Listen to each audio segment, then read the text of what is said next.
सर्व श्रोते हो, रामकृष्ण गोविंद. चौथ्या स्कंदातील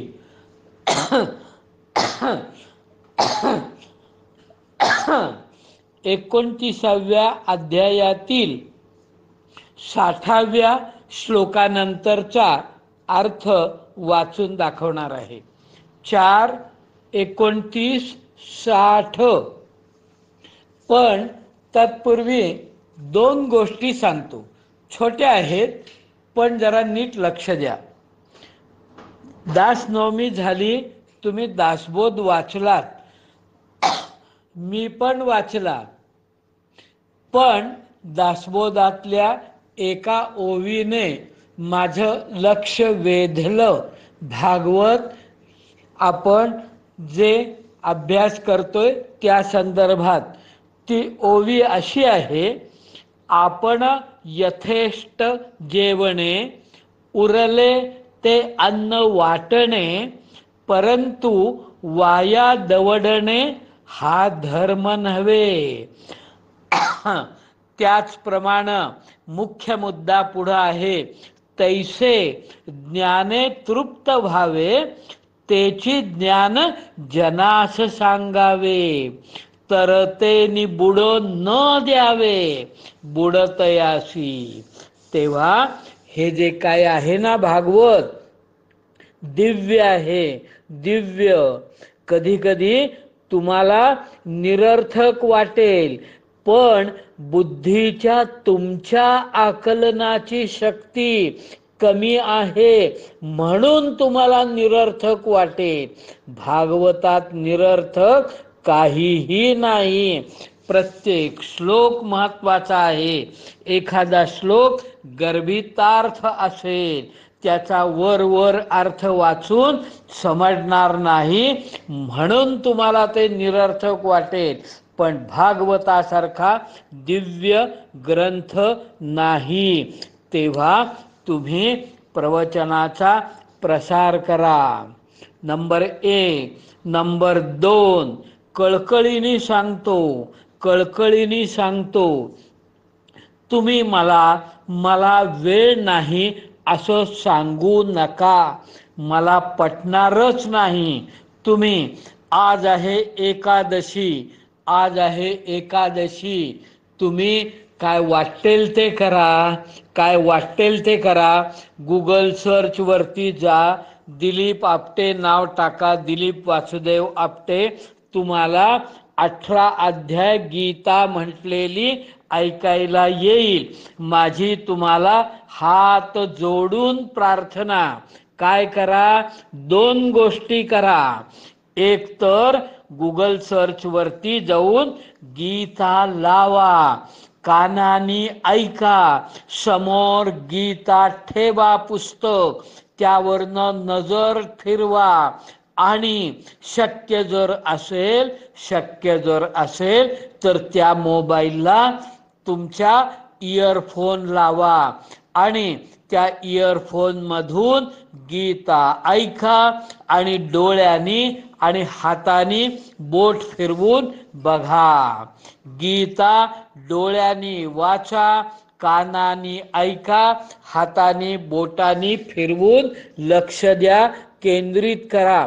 काही असे एकादशीच्या दिवशी तुम्ही जर गीता अशा प्रमाणे ऐकलीत तर मी तुम्हाला लिहून देतो. दरवेळेला तुम्हाला भगवान श्रीकृष्ण गीता तुम्हाला सांगताहेत असं वाटेल. तुम्ही गीतामय व्हाल, शुद्ध सात्विक गुण तुमचा वाढेल. याला तप म्हणतात. भगवंत यानं प्रसन्न होतात. आणि जे काय तुम्हाला समजलं नाही भागवत असं वाटतं, ते समजावून देण्याची जबाबदारी भगवंतांची. भगवंत तुम्हाला निश्चितपणानं असा हा जर तुम्ही गीता पठणाचा उपक्रम केलात तर संसार सागर तरुण जाण्यासाठी भगवान निश्चित तुम्हाला हात धरून नेतील, हे मी आश्वासन अनुभवावरून देतो. कृपया कृपया आज दिवसभरात एका वेळेला नाही, ती जी गीता म्हटलेली आहे ती ऐकायला 3 तास लागतात. तुम्ही 6 अध्याय थोडा वेळ, परत 6 अध्याय, परत 6 अध्याय असं ऐका.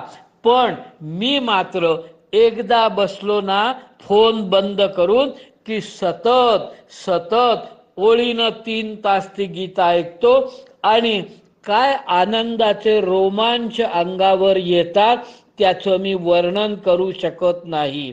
अनुभव घ्या, अनुभव घ्या. आता आजचा महत्वाचा विषय स्कंध 4 अध्याय 29 श्लोक 60च्या पुढे बघा, नीट शांतपणानं ऐका. नारद प्राचीन बर्हीला सांगतात, हे तुम्हाला भागवत सप्ताहात सांगितलं जाणार नाहीये आणि हे खरं मर्म आहे भागवतातलं. हा खरा भागवत धर्म आहे. त्या कथा कशा करता सांगितल्या आहेत तेच जर समजलं नाही आणि जर तुम्ही कथेमध्ये जर गुंतलात तर भागवत श्रवणाचा काही उपयोग नाही, व्यर्थ आहे. तुम्ही सिद्धांत लक्षात घ्या, मतितार्थ लक्षात घ्या, गर्भितार्थ लक्षात घ्या. आता नारद काय म्हणतात बघा, ज्या मनप्रधान लिंग शरीराच्या सहाय्याने मनुष्य कर्म करतो ते मरणानंतरही त्याच्या बरोबरच राहते. काय सिद्धांत सांगितलाय बघा. आणि आपण भागवत पारायण करतो, एका पाठोपाठ एक श्लोकाचा अर्थ वाचत पुढे जातो. काय उपयोग आहे सांगा. इथं तुम्ही स्थिरावला पाहिजे, थांबला पाहिजे, अर्थ समजून घेऊन त्याच्यावर चिंतन केलं पाहिजे.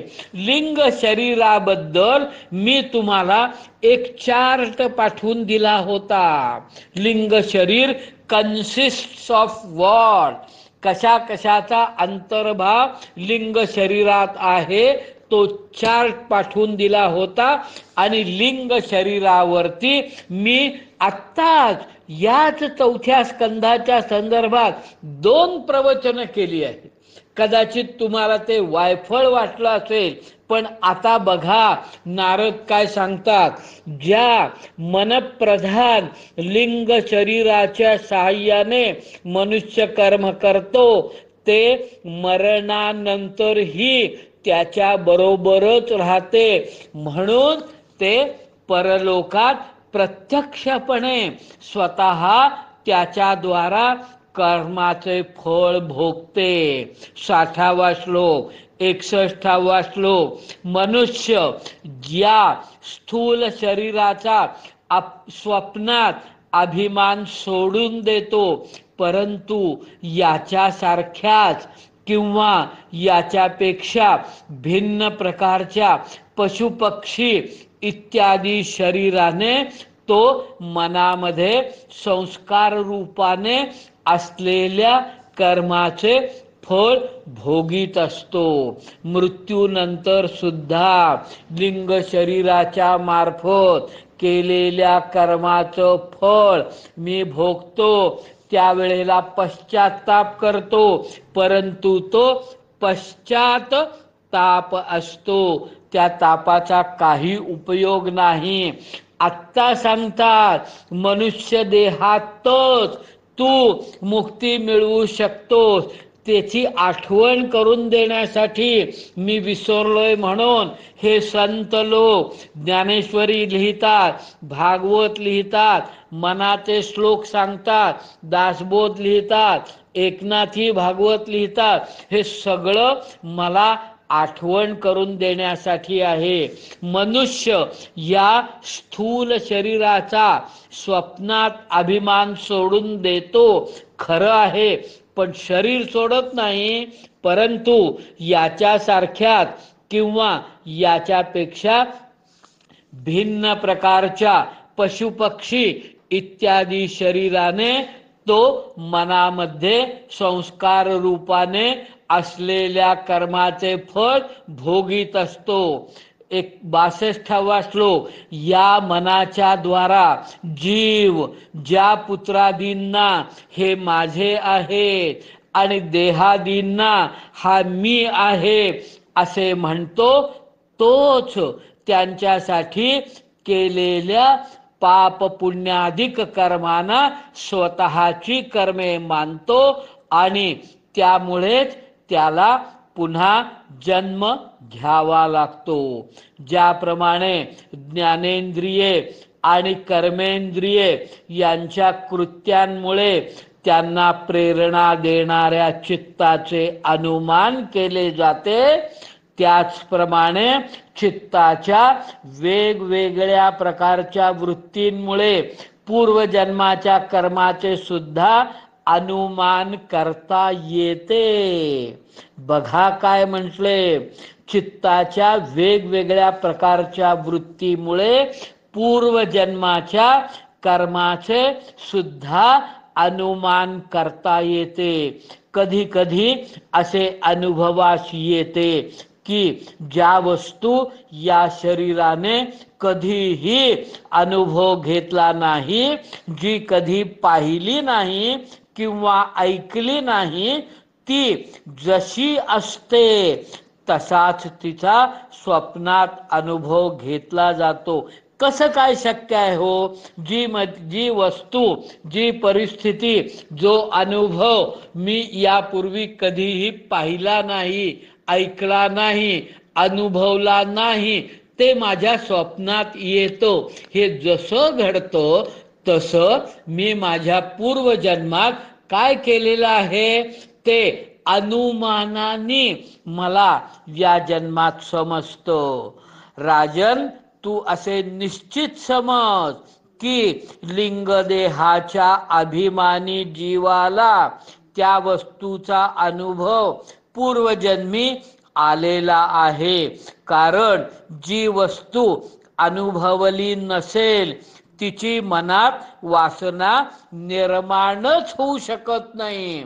मी पूर्वजन्मात मागच्या नव्हे त्याच्या मागच्या केव्हा तरी घेतलेला अनुभव मला वासनेच्या द्वारे या जन्मात होऊ शकतो. राजन, तुझे कल्याण असो. मनुष्याचे पूर्वीचे रूप आणि बघा पुढं काय म्हटले, आणि भावी शरीराधिकांविषयी मनच सांगू शकते. आणि ज्यांचा पुनर्जन्म होणार नाही, बघा, ज्यांचा पुनर्जन्म, ज्यांचा म्हणण्यापेक्षा ज्यांना पुनर्जन्म होणार नाही त्यांच्या विदेहमुक्तीविषयीही त्यांचेच मन सांगते. मला मला मला पुढचा जन्म आहे का नाही ते अनुमानाने या जन्मी मला समजतं.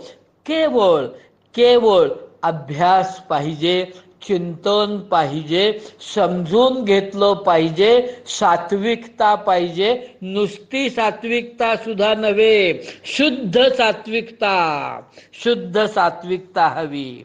कधी कधी स्वप्नामध्ये 67वा श्लोक, कधी कधी स्वप्नामध्ये देश, काल किंवा क्रिया या संबंधी अशा गोष्टी पाहिल्या जातात की ज्या पूर्वी कधी पाहिल्या किंवा ऐकल्या नव्हत्या. जसे की पर्वताच्या शिखरावर समुद्र कधी बघितलाय तुम्ही? दिवसा तारे किंवा आपलेच डोके छाटलेले पाहणे इत्यादी दिसण्यास निद्रा दोष हे कारण मानले पाहिजे. 68वा श्लोक, इंद्रियांनी अनुभव घेण्याजोगे पदार्थच मनाच्या समोर वारंवार येतात आणि भोग संपल्यानंतर नाहीसे होतात. ज्याच्या इंद्रियांना अनुभव येत नाही असा कोणताही पदार्थ नाही. कारण सर्व जीवांना मन आहे. 69वा श्लोक महत्वाचा आहे. बघा त्याचा अर्थ. जर एखादे वेळी भगवत चिंतनात रममाण झालेले मन विशुद्ध सत्वात, काय म्हटलेलं आहे बघा, सत्वात नुसतं नव्हे, सत्व सुद्धा अभिमान निर्माण करतो. विशुद्ध सत्वात स्थिर झाले मन तर त्या मनाला भगवंतांचा संसर्ग झाल्यामुळे लगेच विश्वाचेही ज्ञान होऊ शकते. मन विशुद्ध सत्वात स्थिर झालं पाहिजे. त्यासाठी गीता वाचा, त्यासाठी गीता वाचा. संसार करा हो, मजा करा, चेष्टा करा, गंमत करा, सुखात राहा, परंतु हे सगळं व्यवधान सोडून मी सतत माझं अनुसंधान भगवंतांकडे हवं. जगा, मजेत जगा, परंतु ते गौण आहे. मी सतत माझं मन विशुद्ध सत्वात स्थिर झाले पाहिजे. तर त्या मनाला भगवंतांचा संसर्ग झाल्यामुळे लगेच विश्वाचेही ज्ञान होऊ शकते. एक सांगतो, मनानं भगवंतांचं दर्शन, भगवंतांचं स्वरूप होणं शक्य नाही. मन हे इंद्रिय आहे, नाशवान आहे. मनाला मर्यादा आहे, बुद्धीला मर्यादा आहे. पण तेच मन जर विशुद्ध सत्वात स्थिर झालं, भगवंतांची कृपा झाली, तर त्या मनाला भगवंतांचा संसर्ग झाल्यामुळे, संसर्ग शब्द चांगल्या अर्थाने घ्या, संसर्ग झाल्यामुळे लगेच विश्वाचेही ज्ञान होऊ शकते. जसे राहू दिसत नसतानाही प्रकाशमय चंद्राच्या संसर्गाने दिसू लागतो. मी तुमच्या माहितीसाठी हा गर्भिता अर्थ असणारा श्लोक वाचतो. सत्वैक निष्ठे मनसी भगवत पार्श्ववर्तिनी तमश्चंद्र मसी वेद मपु राज्य वभासते. आता 70वा श्लोक. जोपर्यंत गुणांपासून उत्पन्न, गुणांपासून म्हणजे सत्व रज तम या गुणांपासून उत्पन्न, नाशवान झालेला उत्पन्न काय झालेली बुद्धी, मन, इंद्रिये आणि शब्दादी विषयांचा समूह यापासून हा अनादि लिंगदेह बनला आहे. तोपर्यंत जीवाचा स्थूल देहाविषयी असलेला मी माझे हा भाव जात नाही. तुम्ही आहे का हो तुमच्याकडे तो चार्ट का टाकून दिला? तुम्हाला तो जन्मभर वापरायसाठी, परत परत बघण्यासाठी हा लिंगदेह कोणत्या कोणत्या तत्वांचा पासून बनला आहे पाठ झालं पाहिजे. विसरू नका, तुमच्याकडे ठेवा. तुमच्याकडे परत सापडत नसेल तर मी परत देतो. पण इथं काय म्हटले बघा, जोपर्यंत गुणांपासून उत्पन्न झालेली बुद्धी, काय झाले गुणांपासून उत्पन्न बुद्धी, मन, इंद्रिये आणि शब्दादी विषयांचा समूह यापासून हा अनादि शब्द बघा, अनादि आहे, त्याला आदि नाही आणि अंत नाही असा लिंगदेह बनलेला आहे. तोपर्यंत जीवाचा स्थूल देहाविषयी असलेला मी माझे हा भाव जात नाही. आणि जोपर्यंत हा भाव जात नाही तोपर्यंत जन्म मरणाचं चक्र सुटत नाही. 71वा श्लोक. सुषुप्ती, मूर्छा, अत्यंत दुःख, मृत्यू आणि तीव्र ताप आलेला असतानाही इंद्रियांच्या व्याकुळतेमुळे मी माझे हे स्पष्टपणे जाणवत नसले तरी त्यावेळी सुद्धा त्याचा अभिमान असतोच.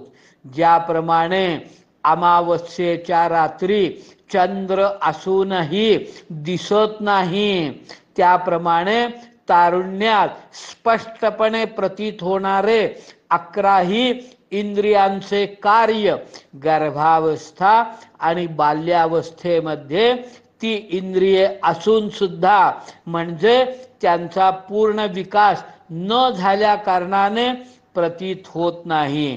जसे स्वप्नात कोणत्याही वस्तूचे अस्तित्व नसतानाही कोणत्याही वस्तूचे अस्तित्व नसतानाही भासणारे पदार्थ जागे झाल्याशिवाय नाहीसे होत नाहीत, त्याप्रमाणे सांसारिक वस्तू मिथ्या असल्या तरी त्यांचे चिंतन करणाऱ्या जीवाची संसारातून सुटका होत नाही. श्रोते हो, तुम्हाला मला या संसारातून सुटका करून घ्यायची आहे. हे ग्रंथ शब्द वापरू नये, परंतु मनावर बिंबावं म्हणून सांगतो. हे सगळे ग्रंथ बोंबलून सांगतात की तुमचं अंतिम कर्तव्य या संसारातून सुटायचं आहे, या जीवाची संसारातून सुटका करून घ्यायची आहे. अशा प्रकारे पंच तन्मात्रांनी बनलेला आणि 16 तत्वांच्या रूपाने विकसित झालेला हा 3 गुणांचा समूह म्हणजेच लिंग शरीर होय. मी सांगत नाही हो, माझं म्हणून तुम्ही दुर्लक्ष करू नका. इथं काय म्हटलंय बघा, पंच तन्मात्रांनी बनलेला आणि 16 तत्वांच्या रूपाने विकसित झालेला हा 3 गुणांचा समूह म्हणजे लिंग शरीर होय. हे चेतना शक्तीने युक्त झाले की त्यालाच जीव म्हणतात. याच्या द्वारात पुरुष निरनिराळे देह धारण करतो व त्यांचा त्याग करतो. तसेच त्याच्यामुळे तो हर्ष, शोक, भय, दुःख आणि सुख यांचा अनुभव घेतो. याच्या द्वारात म्हणजे लिंग शरीराच्या द्वारात पुरुष निरनिराळे देह धारण करतो. करायचं आहे का हो तुम्हाला? या चक्रात अडकायचंय का? वाचू नका, भागवत ऐकू नका, जिलबी जेवा, गुलाबजाम जेवा, पुरणपोळी खा, सिनेमे बघा, टीव्ही बघा आणि पण म्हणून मग जन्म मरणाच्या चक्रात अडका.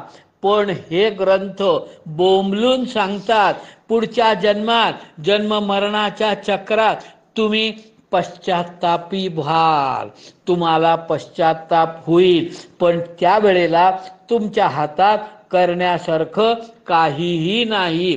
करण्यासारखं काय असेल तर ते फक्त या जन्मात अहो तो जड भरत नाही, भरत सुटलाता भगवंतांच्या दरवाजापर्यंत गेला. पण तिथं त्याला दरवाजापर्यंत गेला म्हणजे रूपक आहे, पण तिथं तो हरिणात अडकला, संपलं. पुढचा जन्म हरिणाचा मिळाला. हरिणाच्या जन्मात मोक्ष नाही, पण त्याच्यानंतर भगवत कृपेने त्याला जड भरताचा देह मिळाला, तो मुक्त झाला. हेच शरीर जन्म मरणाच्या चक्रातून याच शरीराद्वारा मी सुटू शकतो. याच्या द्वारात पण या लिंग शरीराच्या द्वारात पुरुष निरनिराळे देह धारण करतो व त्यांचा त्याग करतो, परत धारण करतो, परत त्याग करतो. तसेच याच्यामुळे हर्ष, शोक, भय, दुःख आणि सुख याचा अनुभव घेतो. आता याच्या पुढचे 76 आणि 77 श्लोक काय तत्व सांगतात बघा. यथा तृणजलुकेयम नापयात्यपयाति च न त्यजेन्म्रियमाणोऽपि प्राग्देहाभिमतिं जनः यावदन्यं न विन्देत व्यवधानेन कर्मणां मन एव मनुष्येंद्र भूतानां भवभावनम। स्कंद 4 अध्याय 29 श्लोक 76 आणि 77 काय तत्व सांगितले बघा. कानी कपाळी ओरडून आपण यावरती चिंतन केलेलं आहे बघा. ज्याप्रमाणे जळू म्हणजे एक किडा आहे. ज्याप्रमाणे जळू जोपर्यंत दुसरे गवताचे पाते पकडीत नाही तोपर्यंत पहिल्या पात्यावरील पाय सोडत नाही, त्याचप्रमाणे जीव मरण काळ जवळ आल्यावर जोपर्यंत देह प्राप्तीला कारण असणारी कर्मे संपून दुसरे शरीर धारण करीत नाही तोपर्यंत पहिल्या शरीराचा अभिमान सोडत नाही. राजन, हे मनप्रधान लिंग शरीरच जीवाच्या जन्माचे कारण आहे. ऐकलं? भागवतात आहे. मी म्हणत नाही, मला बुद्धी नाही. मी जे वाचलं, आपण यथेष्ट जेवणे, उरले ते अन्न वाटणे, परंतु वाया दवडणे हा धर्म नव्हे. तैसे ज्ञाने तृप्त व्हावे, तेची ज्ञान जनास सांगावे, तर तेनी बुडो न द्यावे. बुडतयासी तर तेनी बुडो न द्यावे म्हणून भागवत सांगतो. राजन, हे मनप्रधान लिंग शरीरच जीवाच्या जन्माचे कारण आहे. लिंग शरीर त्याला जाळायचं म्हटलेलं आहे. लिंग शरीराला जाळायचं म्हटलेलं आहे. ते कसं जाळायचं याबद्दल आपण चर्चा केली आहे. यूट्यूबवर जा आणि मागची प्रवचनं काढा आणि बघा कुठं तुम्हाला मिळतं का. काय म्हटलेलं आहे बघा, काढा हो. 4था स्कंद 22वा अध्याय 26वा श्लोक. मी याच्यावर 2 प्रवचनं केली आहे. परब्रह्मामध्ये आत्यंतिक प्रेम निर्माण झाल्यावर, परब्रह्मामध्ये आत्यंतिक प्रेम निर्माण झाल्यावर पुरुष सद्गुरूला शरण जातो. नंतर ज्ञान आणि वैराग्याच्या प्रबळ वेगामुळे वासना शून्य झालेल्या अविद्या इत्यादी 5 प्रकारच्या क्लेशांनी युक्त अशा अहंकारात्मक आपल्या लिंग शरीराला तो म्हणजे परब्रह्मामध्ये आत्यंतिक प्रेम निर्माण झालेला मनुष्य, तो आपल्या लिंग शरीराला लाकडातून प्रकट झालेला अग्नी नंतर जसं लाकडाला जाळतो तसा परब्रह्मामध्ये आत्यंतिक प्रेम निर्माण झालेला मनुष्य आपल्या लिंग शरीराला जाळतो. आणि लिंग शरीराला जाळल्यामुळे त्याला जे काही कारण आहे पुनर्जन्माचं, ज्याच्या निमित्ताने जो परत परत पुनर्जन्माला येणार आहे, ते साधनच जर गेलं तर पुनर्जन्म कसा मिळेल सांगा. त्यामुळं लिंग शरीराला जाळण्याबद्दलचा जो विवेचनात्मक 2 प्रवचनाचा भाग आहे तो यूट्यूबवर जा, परत ऐका. पण इथं काय म्हटलंय बघा, थांबण्यापूर्वी हा एक श्लोक नव्हे हो, एक वाक्य मनात बिंबवा आणि दिवसभर यावरती चिंतन करा. नारद म्हणतात, राजन, हे मनप्रधान लिंग शरीरच जीवाच्या जन्माचे कारण आहे. सगळं मागचं आठवा. सुटायचं का नाही ते आधी ठरवा. आणि सुटायचं असेल जन्म मरणाच्या चक्रातून तर जीव तोडून अभ्यास करा. नाही शिकायचं संसारात अडका. दोन्ही ऑप्शन आहेत. दोन्ही ऑप्शन आहेत. भगवान म्हणतात मी तुझ्या पुढे दोन्ही ऑप्शन ठेवलेले आहेत. तुला त्याचं ज्ञान करून दिलेले आहे. तुला विवेक दिला आहे. आता तू निवड.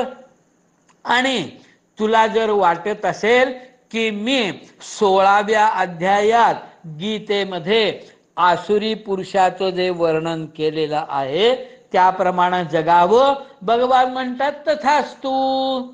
तुला ज्ञानेश्वर व्हायचे, भगवान म्हणतात तथास्तु. भगवान म्हणतात मी तुला वारा निर्माण करून बोट देऊन गुरुरूप होऊन तुला मार्गदर्शन करतो. तेव्हा या एका वाक्यावर चिंतन करा. राजन, हे मनप्रधान लिंग शरीरच जीवाच्या जन्माचे कारण आहे. आपण 77व्या श्लोकापाशी अल्पविराम घेऊ.